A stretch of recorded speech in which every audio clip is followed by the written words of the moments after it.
Laura, what's going on? Okay. Well, the reason why I'm still in this situation, I guess because lack of motivation and fear of failure on my part. Last year, while I was still in Asheville, I did apply for housing, and I was told it would take at least 2 years before I get called for a room, at least a small one-bedroom apartment. And you have a bike now. I have a bicycle, so I travel on bike. I snowbird to North Carolina on my You bicycle. ride your bike all the way there? Yes, sir. Oh my God. How long does it take you? 1 month. So, for those of you watching, she's a snowbird. So, she goes to Asheville in the summer when it's hot and when it's It's cold. hot like a then devil's you- oven here in Florida. oh yeah, it is. It is. How do you stay positive? I mean, you said one of the reasons that you're still homeless is lack of motivation. Yes, And I know you had a really hard childhood. I did have a very hard childhood, You my know, whole life. You've had a rough life. Yes. Most people would have given up by now, right? So Yeah. you're still going with a smile. Thank you. What do you mean by lack of motivation? Meaning I get lazy.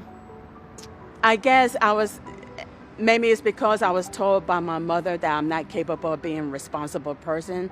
And as a young teen, I believed that. I had gone to that false belief for many years. But now I'm in the process of trying to change my thought process and sending that false belief back to her. So I recognize that, that's not true about me. That's the false belief that she projected on me. Even though she was not a good mother and she didn't do a good job raising me, look how I turned out. Well, you're an awesome person. Yeah. And I can relate because I was also programmed by my father that I'll never be anything. That's horrible. I was programmed that I'm worthless and I'll never be anything. Mostly by his actions, but often his words. And it continues to be reinforced. And although I've done some amazing stuff, like interviewing you, I still have to fight it every day. And Yeah. people don't understand how hard, they just think getting out of homelessness is flipping a switch. Yeah.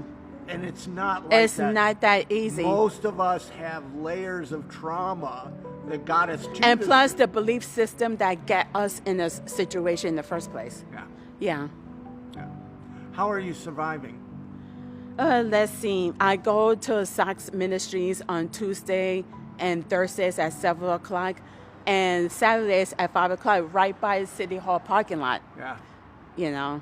So you're surviving off charity, the kindness of others. Yes. Oh my gosh. Yeah. And I deal with the emotional pain through writing and reading, self-help articles Yeah. and reading books. That's what kept me going over the years. So good seeing you. It's good seeing you. Hopefully next time. Well, I hope you get housing in Asheville or here. I don't visit Asheville, Yeah. so I want to live in the county. I don't want to live in the city area. yeah, you want to be Yeah. outside a little bit. I want to live in a house close to nature. Ah, good. Good. Yeah. If you had 3 wishes, what would they be? Housing that's close to nature, more trees rather than concrete, world peace, and tiny homes with a vegetable garden for everyone who needs housing. Awesome wishes. Thank you very much for talking to me. Thank you. Thank you for your time.